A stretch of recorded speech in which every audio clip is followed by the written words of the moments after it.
할렐루야. 오늘 잠시 먼저 기도드리고 말씀 나누겠습니다.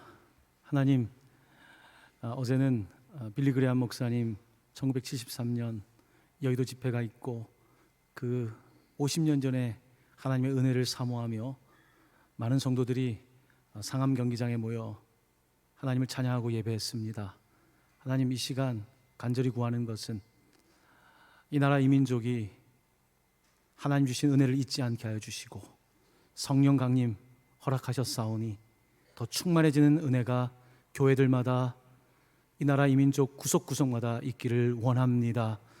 그때 주셨던 말씀처럼 하나님 서로 사랑하게 하여 주시고 또한 아시아에 선교하는 나라가 될 것이라는 그 예언대로 선교하는 나라가 되었사오니 하나님 그 불이 꺼지지 않게 하여 주시고 하나님을 더욱 사랑하며 교회가 더욱 하나 되게 하여 주시고 나라와 민족을 위하여 일어날 수 있는 교회가 되게 하여 주시옵소서.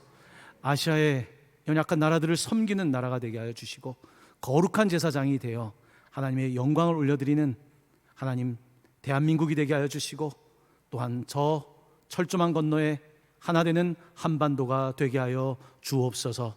예수님의 이름으로 기도드립니다. 아멘. 할렐루야. 나라와 민족을 위해서 이렇게 더 기도해야 되는 6월입니다. 하나님께서 이 민족을 얼마나 사랑하시는지 모르겠습니다. 역사를 돌아보면 그렇게 고백할 수밖에 없습니다. 하나님께서 이 나라 이 민족에 더 큰 비전과 또한 소망과 또한 앞으로 있을 일들 가운데 하나님의 놀라운 역사가 일어나기를 간절히 축원합니다. 지난주 성령 강림절 참 뜨겁게 예배하고 오늘 성찬식 예배로 모였습니다. 계속해서 가스펠 프로젝트 순서에 따라서 하나님께서 우리에게 보내신 편지 그 네 번째 이야기를 하고자 합니다. 갈라디아서 또 고린도전서, 지난번에는 예수님의 동생 야고보가 전해줬던 야고보서, 오늘은 사도 베드로를 통해서 주시는 베드로전서의 말씀을 통해서 은혜를 나누고자 합니다. 오늘 특별히 베드로 사도는 성령의 말하게 하심을 따라서 편지를 보내고 있는데 그 편지를 받는 대상이 조금 구체적입니다. 1장 1절에서 2절 말씀 제가 다시 한번 읽어보도록 하겠습니다.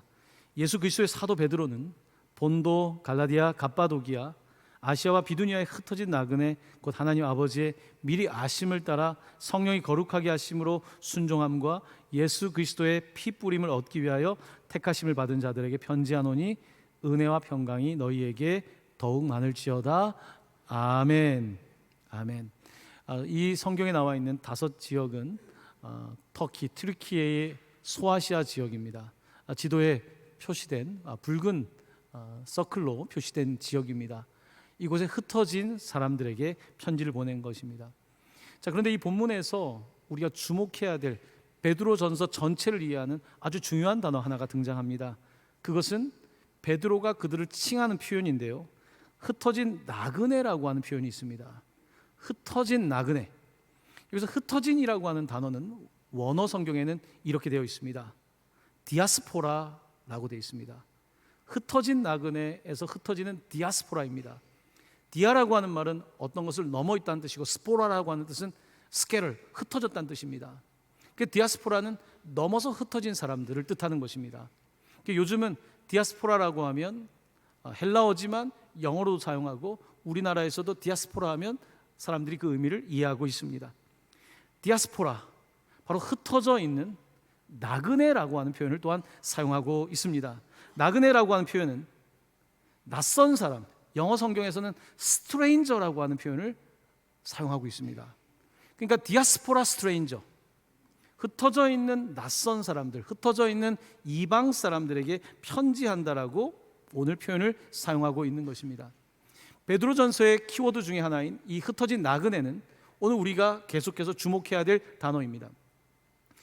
오늘 편지를 받고 있는 사람들은 실질적으로 유대인들 가운데 디아스포라들입니다.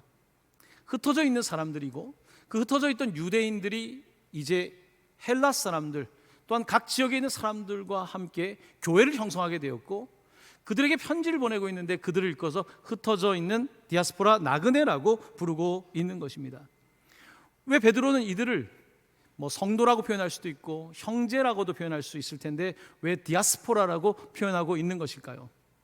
베드로전서는 그리스도인들의 정체성에 대해서 말하려는 것입니다. 우리 그리스도인들은, 우리 교회는 디아스포라입니다. 무슨 뜻이냐면 우리는 하늘의 시민권을 가지고 이 땅에서는 디아스포라로 흩어져 있는 나그네처럼 살고 있는 사람들입니다. 우리의 시민권은 하늘에 있고 이 땅에서는 거주하는, 잠시 이주해서 살아가는 이주민들입니다. 거류민들입니다.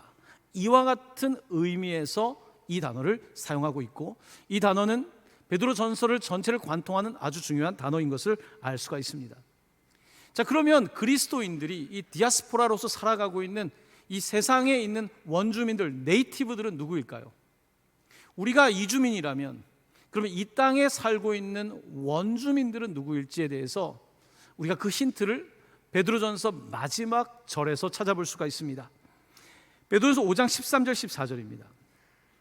택하심을 함께 받은 바벨론에 있는 교회가 너희에게 문안하고, 여기서 바벨론이라는 단어를 사용하고 있습니다. 바벨론에 있는 교회가 너희에게 문안하고 내 아들 마가도 그러하니라. 너희는 사랑의 입맞춤으로 서로 문안하라. 그리스도 안에 있는 너희 모든 이에게 평강이 있을지어다. 아멘. 이렇게 편지가 마쳐집니다. 자, 13절에 보았던 바벨론에 있는 교회에서 바벨론이라고 하는 단어가 흥미롭습니다. 신약 성경에서는 요한계시록 외에는 바벨론이라는 단어가 잘 등장하고 있지 않습니다. 바벨론이라는 단어를 베드로는 왜 사용하고 있는 것일까요? 바벨론은 여러분 아시다시피 이스라엘을 무너뜨린 제국입니다. 아수르가 북이스라엘을 무너뜨렸고 남쪽에 있는 유다를 무너뜨린 것이 바벨론입니다. 바벨론은 메소포타미아 지역에서 가장 강력한 제국입니다. 사람들은 제국하면 느부갓네살의 바벨론을 생각하고 있었습니다. 자, 그런데 지금은 로마 시대입니다. 로마가 이렇게 강성해질 거라고 처음에 생각하지 않았습니다. 하지만 로마가 바벨론처럼 된 것입니다. 바로 그런 시대를 살아가면서 베드로는 바벨론에 있는 교회다, 바벨론 시대의 교회들처럼, 마치 다니엘과 에스더처럼 그들이 그곳에 이주민으로 원하지 않았지만 일종의 강제 이주가 된 거 아닙니까? 강제 이주가 된 그곳에서 믿음을 지켰던 그들처럼 오늘 흩어져 있는 교회된 여러분들, 우리는 바벨론에 있는 이스라엘처럼 로마 시대 가운데, 로마의 압제와 핍박과 박해가 있는 시대 가운데 바벨론에 있는 교회로서, 디아스포라로서 하나님 주신 정체성을 지키고 살아가야 됩니다. 이것이 베드로전서의 요지인 것입니다. 바벨이라고 하는 뜻, 지난주에 바벨탑 말씀을 잠깐 드렸는데요, 바벨이란 뜻은 혼돈이란 뜻입니다. 세상은 혼돈하고요, 혼돈한 세상을 다스리는 사람은 자신이 질서를 장악하려고 합니다. 그 질서를 한번 잡으면 빼앗기지 않으려고 하는 것입니다. 그래서 제국이 만들어지는 것이고 독재자가 생겨나는 것입니다. 자, 이런 바벨론, 로마의 지배하에 있는 상황 속에서 여러분, 교회가 얼마나 어려움을 겪겠습니까? 연약한 사람들이 모였고 거기다 신분도 명확하지 않은 사람들이 함께 어우러져 있는 이 교회가 얼마나 취약하겠습니까? 하지만 여러분들은 하늘의 시민권을 가진 자로서, 디아스포라로서 믿음 생활을 계속해서 해야 됩니다. 그 믿음 생활을 할 때 여러분들이 주의해야 되는 것은 그곳에 있는 원주민들에게 동화되지 마십시오. 마치 이스라엘 백성들이 가나안 땅에 들어갔을 때 하나님께서 그들에게 동화되지 말고 그들이 너희들에게 동화되라고 했는데 결국은 그들이 동화되고 말죠. 하나님께서는 교회들에게 말씀하고 계신 것입니다. 너희들이 동화되지 말고 그들이 동화될 수 있도록 해라. 디아스포라이지만 오히려 분명한 정체성을 가지고 그 땅에 살아가라, 이 이야기를 하려고 하는 것입니다. 우리나라도 지금은 디아스포라 인구가 참 많습니다. 전 세계에 흩어져 있는 한인 디아스포라가 750만 정도 됩니다. 약 우리가 5천만 넘는 인구인데 750만 정도의 인구가 흩어져 있습니다. 180개국이 흩어져 있다고 합니다. 우리나라의 이민 역사도 꽤 깁니다. 19세기 경제적으로 어려웠을 때 이 땅에 있는 사람들은 간도로 이동을 했죠. 그래서 그 만주 지역에서, 지금 연변 그 지역에서 땅을 개간하고 자리를 잡았습니다. 어떤 사람들은 연해주, 블라디보스톡에 있는 러시아 쪽으로 이주를 했고요. 어떤 사람들은 일제시대를 맞이하면서 일본으로 강제 이주를 하게 됐고요. 또한 징용과 고통스러운 일로 러시아의 사할린까지 간 사람들이 있습니다. 그 사람들은, 우리 사할린 동포들은 안타깝게도 이제 일제강점기에서 벗어나고 해방이 되었지만 고국으로 돌아오질 못합니다. 일본 사람들은 사할린에서 본토로 돌아왔지만 소련과 한국의 적대적인 냉전시대의 관계 때문에 사할린에 있었던 이 땅의 사람들은 신분도 없이 사할린에 있다가 강제 이주를 해서 중앙아시아, 우즈베키스탄, 카자흐스탄, 키르기즈스탄 같은 곳으로 이주를 하게 됩니다. 정말 안타까운 그런 이민의 역사가 19세기에서 20세기로 이어졌던 겁니다. 우리나라가 어려울 때에 참 많은 이주자들이 있었습니다. 독일에 광부와 간호사가 나가서 외화벌이를 했고요.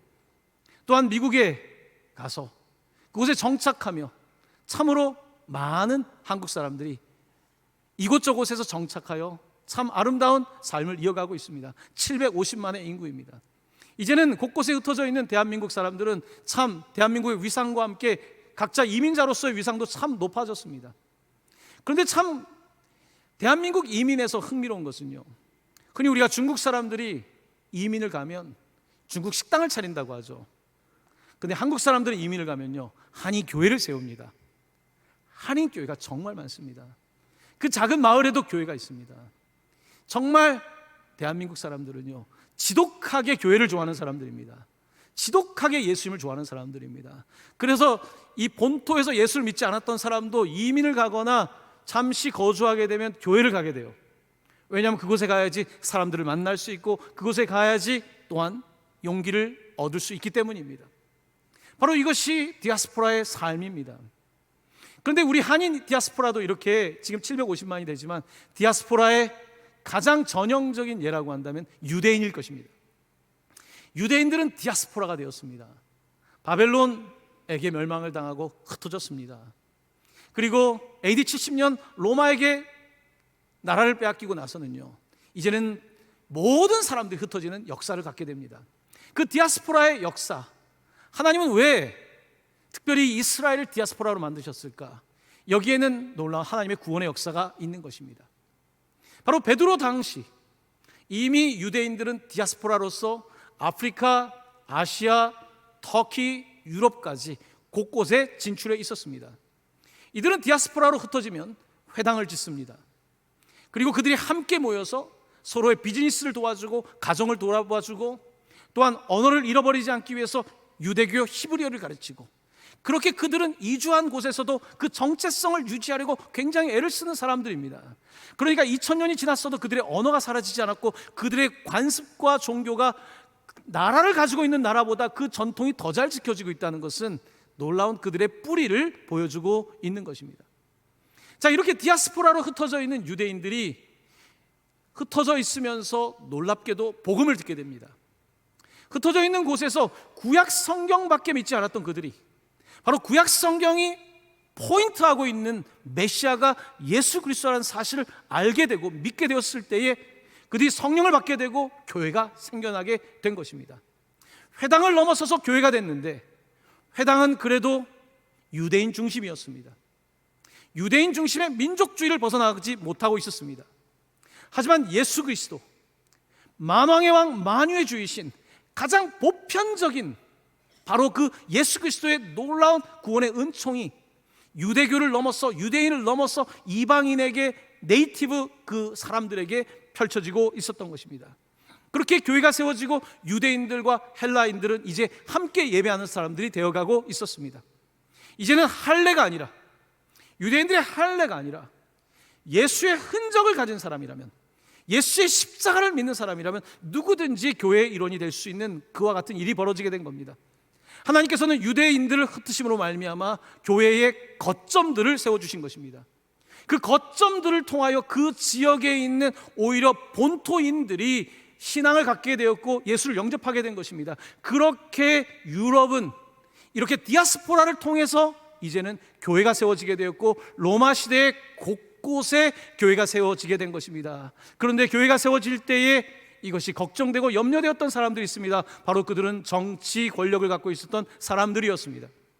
정치 권력은 모든 권력이 자기에게 집중되기를 원하는 것입니다. 하지만 이 그리스도인들은 가이사를 섬기는 것이 아니라 바로 하나님을 섬기는 사람들이었기 때문에 그들에게는 늘 위협이었던 것입니다. 바로 이런 상황 속에서 베드로는 그들에게 편지를 보내고 있습니다. 사랑하는 흩어져 있는 디아스포라 나그네 순례자 여러분, 여러분들이 지금 살아가고 있는 곳에 은혜와 평강이 함께 하시길 바랍니다 라고 편지를 하고 있는 것입니다. 오늘 이 디아스포라는 단순히 그 시대의 이주민들이 아니라 이 시대 가운데 우리들도 교회로서 하늘나라의 시민권을 가지고 이 땅에 잠시 거주하는 사람들로서 이 땅에서의 장막 생활이 끝나게 되면 이제는 이 옷을 벗고 천국에 갈 저희들로서 바로 디아스포라로서 살아가는 우리들에게도 주시는 동일한 말씀인 것입니다. 그렇습니다. 오늘 본문은 이렇게 유대인으로 살아가고 그 땅에서 이스라엘로 살아가고 교회로 살아가고 있는 그들에게 주시는 은혜의 말씀입니다. 자, 그러면 오늘 본문이 말하고 있는 핵심 내용은 무엇일까? 그렇다고 한다면 그리스도인으로서 어떻게 살아가야 되는가에 대한 집중적인 말씀입니다. 어떻게 시민권자가 아니라 영주권자로 살 것인가? 어떻게 그 시대를 하나님 나라의 백성으로서 살아갈 것인가? 이 문제를 다루고 있는 것입니다. 여러분들이 이민을 간다면, 여러분 이민 경험이 있는 분이 혹시 있을지 모르겠습니다. 친척 중에 있을 수 있겠습니다만, 저는 이제 이민자의 아내와 결혼을 한 사람입니다. 이민을 간다는 것은 쉬운 일이 아니죠. 여기에서 익숙했던 것들을 다 내려놓고 언어도 다르고 직장도 구해야 되고 자녀 학교 문제 모든 것들을 다 해야 되는 거예요. 이곳에 있으면서 이제 시민권을 받기까지 그 시간 동안은 굉장히 불안한 시간을 또 보내야 되고요. 자, 이와 같은 상황들에 있을 때에 어떻게 살아가야 되는가? 이런 신분을 가지고 확실한 신분이 아닌 이 신분을 어떻게 살 것인가? 베드로 사도가 권면하는 내용은 이겁니다. 나그네로 살 때에 더 잘 살아야 됩니다. 원주민보다 여러분들이 더 똑바로 살아야 됩니다. 예수 믿는 사람이 더 정신 차리고 살아야 됩니다. 예수 믿기 때문에 적당히 사는 것이 아니라 세상의 기준으로 볼 때도 문제 없이 여러분들이 살아가야 됩니다. 이것이 나그네된 흩어져 있는 우리가 해야 될 일입니다 라고 강력하게 권고하고 있는 것입니다. 1장 17절 말씀입니다. 우리 이 말씀을 같이 화면을 보면서 봉독하겠습니다. 외모로 보시지 않고 각 사람의 행위대로 심판하신 이를 너희가 아버지라 부른즉 너희가 나그네로 있을 때를 두려움으로 지내라. 아멘. 나그네로 있을 때에 그냥 나그네니까 라고 편하게 생각하지 말고, 본국으로 돌아가면 된다라고 생각하지 말고 나그네로 있을 때 더 잘하라고 말씀하고 있습니다. 여러분, 우리가 외국에 이주를 가게 되면요 더 잘해야 됩니다. 대사관 직원이면요 정말 잘해야 됩니다. 왜냐하면 대사관 직원이 잘못하게 되면 그 대사관 직원 하나 때문에 외교부와 우리나라 전체 국위를 떨어뜨리기 때문입니다. 현지 법인으로 나가게 되면 현지에서 욕먹지 않도록 그곳에서 제대로 해야 됩니다. 그렇지 않으면 우리가 나그네로 있는 동안에 더 본국에 우리에게는 바로 하나님께 해를 끼치게 되기 때문입니다. 우리나라의 위상이 많이 높아졌습니다. 하지만 모든 사람이 그런 문화적인 수준에 도착하진 못했습니다. 한국인들이 여행을 하면서 요즘은 많이 개선되었지만요 참 어글리 코리안의 모습을 볼 때가 많습니다. 가난한 동남아시아 같은 곳에 가면요 얼마나 그 사람들을 함부로 대하는지 모릅니다. 최근에 방송에 보니까요 젊은 유튜버들이 가서 외국에 있는 여성들을 그냥 취재하면서 성희롱하고 이런 것들을 굉장히 대단히 외국 여행한 것처럼 하고, 이 어글리 코리안의 모습이죠. 필리핀이나 베트남이나 동남아시아에 가면 얼마나 정말 한이 맺힐 정도로 고통스러워하는 우리 한국인의 어글리한 모습들이 있지 않습니까?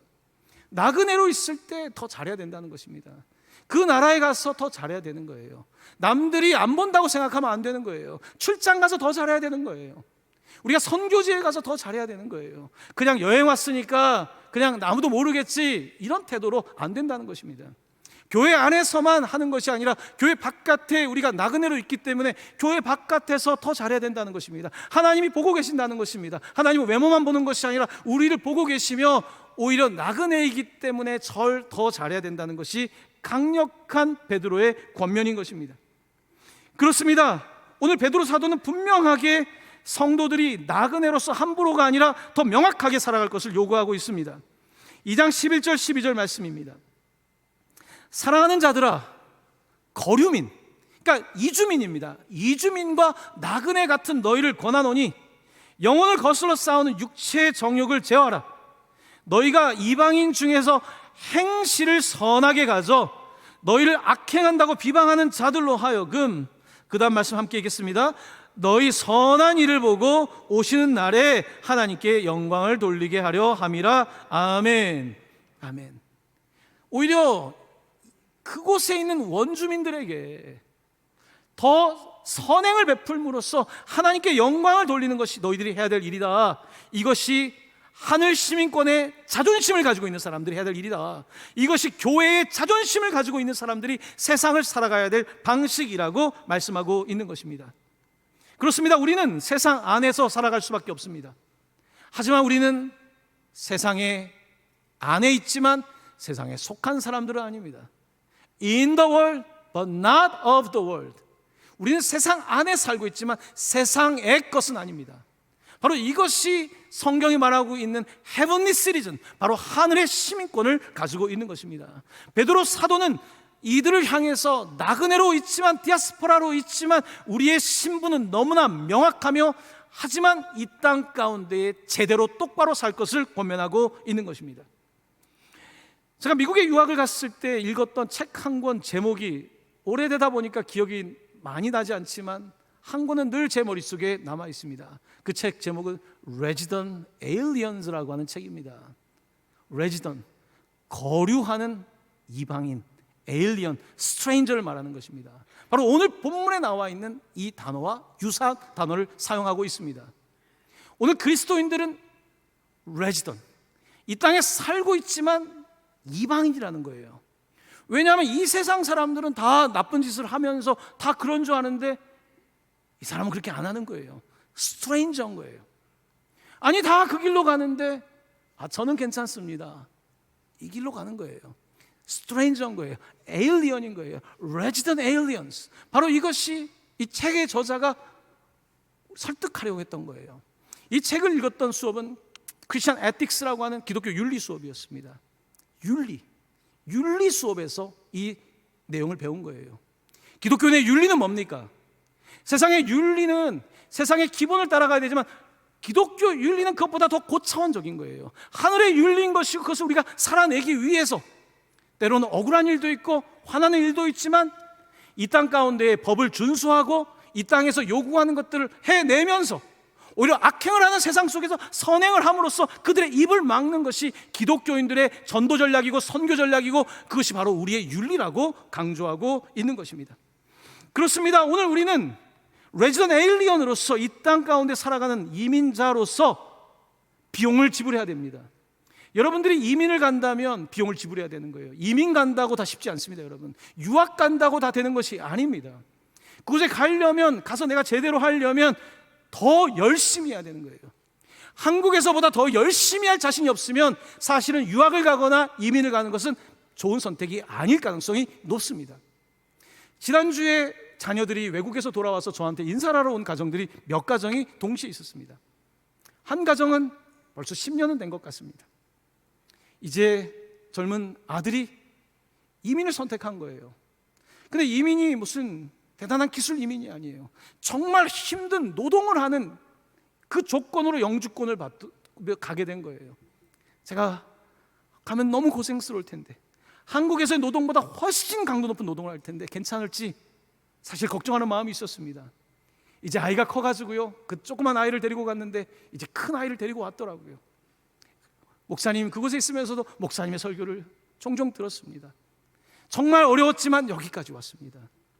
그곳에서 더 열심히 살아야 되는 거예요. 거기에 있는 네이티브 원주민보다 더 열심히 살지 못하면 거기서 살아남을 수가 없습니다. 거기서 더 공부 열심히 하지 않으면 살아남을 수가 없어요. 바로 그런 자세로 오늘 그리스도인들에게 세상 속에 있지만 여러분들 그냥 우리가 선택받았다고 얘기하지 말고 선택받은, 택하심을 받은 거에 대한 책임감까지 가질 것을 말하고 있는 것입니다. 더 구체적으로 하우의 문제에 들어가면 이렇게 베드로 사도는 권면하고 있습니다. 2장 13절 15절입니다. 인간의 모든 제도를 주를 위하여 순종하되, 혹은 위에 있는 왕이나 혹은 그가 악행하는 자를 징벌하고 선행하는 자를 포상하기 위하여 보낸 총독에게 하라. 곧 선행으로 어리석은 사람들의 무식한 말을 막으시는 것이라. 아멘. 여러분, 앞부분 13절을 보면요, 내가 지금 이주자이지만 인간의 모든 제도를, 로마의 모든 제도를 순종하는데 주를 위하여 순종하라. 그러니까 내가 가이사에게 순종한다는 의미보다, 지금 로마의 법이 있는데 그 로마의 법이 불합리하고 우리 교회에게 억울하지만 주를 위하여서 인간의 제도를, 세상의 법을 따라가야 된다라고, 심지어 그들이 통치하기 위해서 보낸 총독이 있을지라도 거기를 따라갈 수밖에 없습니다. 하지만 선행으로 하십시오. 여러분, 교회도 때로는 억울할 때가 있습니다. 사실 코로나 중에는요, 목사로서는 너무나 억울했습니다.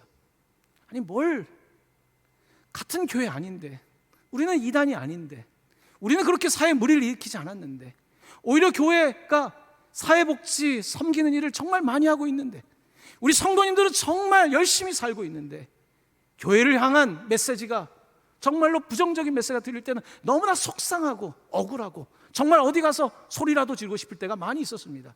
자, 그런데 오늘 본문은 뭐라고 말합니까? 그런 일이 있지만 인간의 모든 제도를 주를 위하여 순종하라고. 때로는 억울한 일을 감내해야 되는 것입니다. 주를 위해서 한다면 이 모든 제도조차도 하나님께서 하나님의 영광을 위하여 사용하신다고 말씀하고 계신 것입니다. 성도들을 향하여 윤리의식을 가질 것을 계속해서 강조하는 겁니다. 직장인들을 향하여서는 이렇게 말씀합니다. 2장 18절입니다. 우리 이 말씀 함께 읽습니다. 사환들아, 범사에 두려워함으로 주인들에게 순종하되 선하고 관용하는 자들에게만 아니라 또한 까다로운 자들에게도 그리하라. 아멘. 직장 다니는 여러분, 회사에 있는 방침이나 이런 것들, 때로는 대표가 참 선하지 못한 사람일 수 있지 않습니까? 그럴 때라도 내가 그 회사에서 그리스도인으로서 해야 될 바를 다 해야 된다는 겁니다. 그리고 또한 뭐라고 말합니까? 그런 사람들뿐만 아니라 까다로운 사람한테도 그렇게 하라는 거예요. 이 말씀은 놀라운 말씀입니다. 여러분, 까다로운 사람을 어떻게 하느냐가 중요합니다. 직장 생활하면서 다 좋은 직장이 어디 있겠습니까? 근데 그 까다로운 자에게 어떻게 하냐에 따라서 내 사실은 승진, 프로모션이 걸려 있고요, 나도 사장의 자리에 올라갈 수 있는 것입니다. 왜냐하면 이 까다로운 세상 속에서 까다로운 사람은 까다롭게 보고 있기 때문에 그 까다로움을 통과할 수 있다면 나에게 기회가 오는 거거든요. 사환들에게 말합니다. 그냥 예수님 믿는 게 아닙니다. 여러분, 더 높은 윤리의식을 가지고 직장생활해야 됩니다 라고 말하고 있는 겁니다. 뿐만 아닙니다. 가정에 대한 윤리를 말합니다. 그 당시의 가정은요, 남자 여자가 정말 남자가 여자를 무시하던 시대 아닙니까? 그런 상황에서 기독교의 윤리는, 가정 윤리는 서로 사랑하고 서로 도와주는 그와 같은 윤리를 제시하는 겁니다. 먼저는 아내들에게 이렇게 말합니다. 우리 3장 1절 2절 말씀은 우리 여성들만 한번 같이 한 목소리로 읽어보겠습니다. 아내들아, 이와 같이 자기 남편에게 순종하라. 이는 혹 말씀을 순종하지 않는 자라도 말미암지 않고 그 안에 행실로 말미암아 구원을 받게 하려 함이니 너희의 두려워하며 정결한 행실을 봄이라. 아멘. 1절을 보면 아내들에게 남편에게 순종하라는 말, 요즘 시대에 별로 탐탁지 않은 말이라고 하지만요, 순종해라. 그 이유는 순종하지 않는 자라도, 그러니까 믿음이 없는 사람이라도 말이 아니라, 여성의 말이 아니라 그 여성의 행실로 말미암아 구원을 받게 될 거다. 그러니까 겉으로 치장하는 것뿐만 아니라 여러분의 속 모습을 아름답게 하십시오. 단정하게 하십시오. 남편이 무시할 수 없을 정도의 당신의 행실을 지킨다면 남편을 구원할 수 있습니다. 이렇게 가르치고 있는 겁니다. 그러니까 여성들의 윤리를 말하는 겁니다. 일반적 여성들은 그렇게 안 삽니다, 여러분. 그런데 기독교 아내들에게 더 높은 윤리를 요구하며 그 윤리를 통하여서 남편들과 주변에 있는 사람들에게 가정의 모델이 될 것을 권면하고 있는 것입니다. 근데 놀라운 것은요, 당신은 여성들에게 순종을 강조했지만 성경은 항상 여성에게 이야기하면 남편에게도 얘기합니다. 그 당시에 남녀가 차이가 날 때에 성경을 보면요, 남녀를 정말로 성명적으로 남녀가 함께 서로 돌볼 것을 강조하고 있습니다. 그 다음은 남편에 관한 말씀입니다. 3장 7절 말씀입니다. 함께 봉독합니다. 남자들만 읽겠습니다. 시작.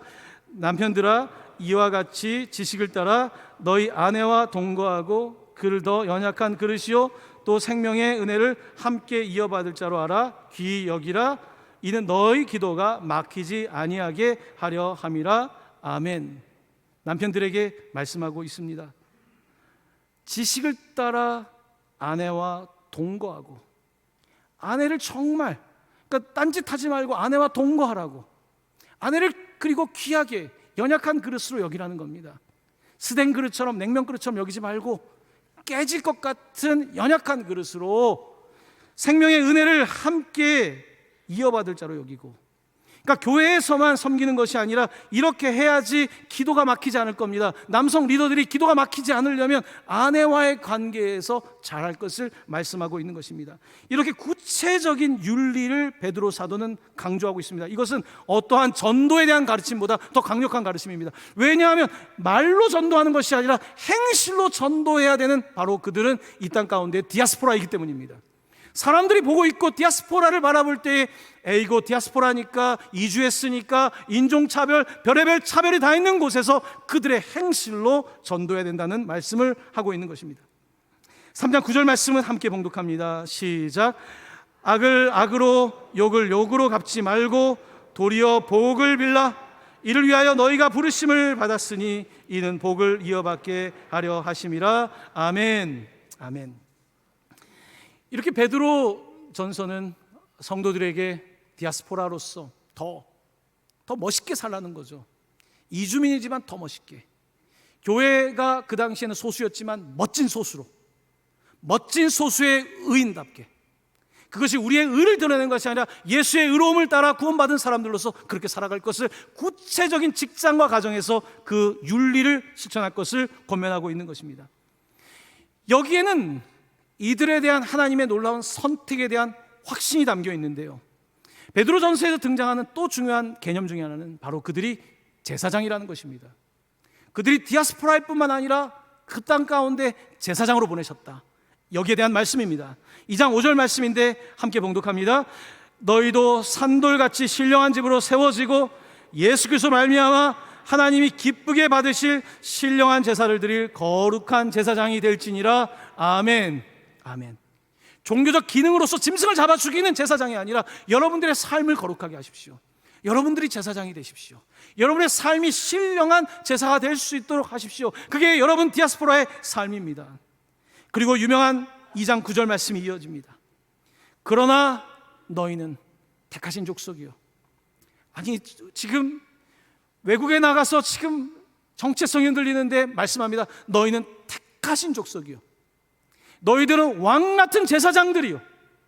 그냥 일반 제사장이 아니라 대제사장인 예수님을 따라서 왕이 되신 예수 그리스도를 따른 왕과 같은 권위를 갖고 있는 제사장이다. 레위 민족처럼 비록 소수이지만 그 디아스포라로서 그 지역을 바꿀 수 있는 사람들로 여러분들을 보낸 왕 같은 제사장입니다. 나라를 잃어버렸다고 생각하는 그들에게 여러분들은 거룩한 나라입니다. 나라 없는 백성이 아니라 하나님의 백성이 거룩한 나라입니다. 여러분은 바로 그분의 소유가 된 백성입니다 라고 선포하고 있는 것입니다. 그러면서 계속해서 말을 이어갑니다. 이렇게 하는 것은 여러분들을 어두운 데서 불러내어 그의 기이한 빛에 들어가게 하시니, 우리에게 상상하지 못하는 그 빛을 주신 이에 아름다운 덕을 선포하게 하려 하심이라. 아멘. 여기서 주목해야 되는 것은 아름다운 덕이란 단어입니다. 여러분, 덕이란 단어를 사용하고, 덕은 도덕, 윤리를 말하는 것입니다. 조선시대에 우리가 유교 사상을 통해 배운 것은 덕입니다. 덕이 없는 세상은 여러분 질서가 없는 것입니다. 오늘 우리 사회에 정의만이 아니라 덕이 필요한 것입니다. 오늘 베드로 사도는 이들을 향해서 정의와 법뿐만 아니라 아름다운 덕, 예수의 덕은 무엇입니까? 미움을 사랑으로, 다툼을 용서로, 악행을 선행으로 바꾸는 그 아름다운 덕을 여러분들이 선포하십시오. 여러분의 행실로 그 덕을 선포하십시오. 도덕 군자가 되라는 것이 아닙니다. 하지만 예수 그리스도가 여러분 안에 들어올 때 그 아름다운 덕을 실천하며 살아가라고 말씀하고 있는 것입니다. 그렇습니다. 오늘 우리는 제사장입니다. 교회는 제사장입니다. 많은 사람들 가운데의 소수의 제사장입니다. 오늘 우리는 제사장으로서 주일 예배를 드리고 있는 것이며, 주일 예배만 드리는 것이 아니라 세상에 나아가 직장과 가정과 삶 속에서도 거룩한 제사장으로 그것을 실천하며 살아가는 디아스포라인 것입니다. 이 말씀은 하나님께서 이스라엘을 부르실 때부터 하셨던 말씀입니다. 출애굽기 19장 6절입니다. 이 말씀 함께 읽습니다. 너희가 내게 대하여 제사장 나라가 되며 거룩한 백성이 되리라. 너는 이 말을 이스라엘 자손에게 전할지니라. 아멘. 거룩한 제사장이라고, 우리를 제사장이라고 부르시는 것입니다. 그러면 제사장으로 어떻게 해야 될까요? 종교적 기능만 하면, 예배만 드리면 다 할까요? 아닙니다. 여러분의 삶에 이 덕을 실천하라고 말하며 마지막 베드로의 권면입니다. 4장 11절입니다. 제가 이 말씀을 봉독합니다. 만일 누가 말하려면 하나님의 말씀을 하는 것 같이 하고, 누가 봉사하려면 하나님이 공급하시는 힘으로 하는 것 같이 하라. 그 다음 말씀 함께 읽습니다. 이는 범사에 예수 그리스도로 말미암아 하나님이 영광을 받으시게 하려 함이니 그에게 영광과 권능이 세세 무궁하도록 있느니라. 아멘. 아멘. 조금 전에 읽었던 말씀, 만일 말을 하려면 하나님의 말씀하는 것 같이 하고, 누가 봉사하려면 하나님이 공급하시는 힘으로 해서 이 모든 일들의 주관자가 하나님이심을 보여주라고 가르치고 있는 것입니다. 디아스포라는요, 쉽지 않습니다. 하지만 하나님은 그 유대의 디아스포라를 통해서 교회를 세우셨고요, 유럽에 세워진 디아스포라들을 통해서 교회들이 세워서, 로마는 무너지지만 디아스포라들이 세운 교회는 세워지고 더 강력하게 선교적인 교회로 전 세계에 퍼지게 된 것입니다. 유대인들은 세계 인구의 0.2%밖에 되지 않는다고 합니다.